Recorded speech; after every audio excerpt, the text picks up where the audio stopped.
ज्योतिष के हिसाब से अगर माने तो जब हमारा चंद्रमा पीड़ित होता है तब हमें डिप्रेशन करता है, क्योंकि मन हमारा बार बार व्याकुल होता है, एक जगह नहीं टिकता, नकारात्मक विचार हमें बार बार घेरते हैं और हमें डिप्रेशन आता है। ठीक है, साधारण भाषा में अगर समझो तो बहुत चिंताएं करना, बहुत सारे विचारों के बारे में सोचना, दिन भर सोचना डिप्रेशन लाता है। अब डिप्रेशन किसी का भी हो सकता है, विवाह नहीं हुआ उसका डिप्रेशन हो सकता है, व्यापार नहीं चल रहा उसका डिप्रेशन, घर में कलह है उसका डिप्रेशन। इन सब डिप्रेशनों का एक सरल और उत्तम उपाय है, आप नित्य प्रतिदिन गंगा जल का सेवन करें। अब ये इतना साधारण उपाय है, आधे तो सोच रहे होंगे महाराज गंगा जल से कुछ नहीं होगा, हम तो डेली पीते हैं। गंगा जल पीने का विधान है, तब वो काम करता है।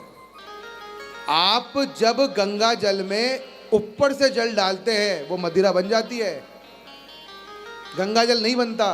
गंगा जल तब बनता है जब एक बाल्टी जल हो और उसमें आप गंगा जल डाल दें।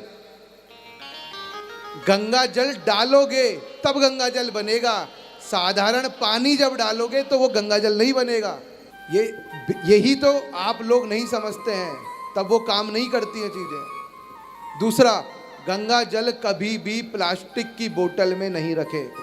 अमूमन लोग प्लास्टिक की बोतल में गंगा जल रखते हैं, रखते हो ना सब। गंगा जल प्लास्टिक की बोतल में नहीं रखना चाहिए। कारण भी सुन लो, और वो तुम्हारे युग वाला साइंस का ही कारण बताता हूँ। प्लास्टिक की बोतल धीरे धीरे कुछ समय के बाद में अपने आप धीरे धीरे गलना चालू हो जाती है।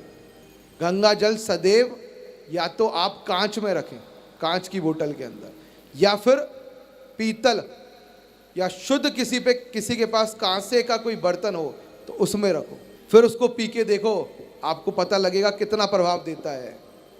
और आसान करना चाहो तो रात्रि में जब आप सब कार्य करके अपने पूर्ण कर चुके हैं, अब आपको सिर्फ सोने जाना है, उस समय थोड़ा सा गंगा जल अपने सीधे हाथ पे लो, 11 बार 21 बार जितनी बार आप बोल सकते हैं नमः शिवाय बोले और गंगा जल का सेवन कर लें। बढ़िया नींद आती है, सारे विचार वहीं शांत हो जाते हैं।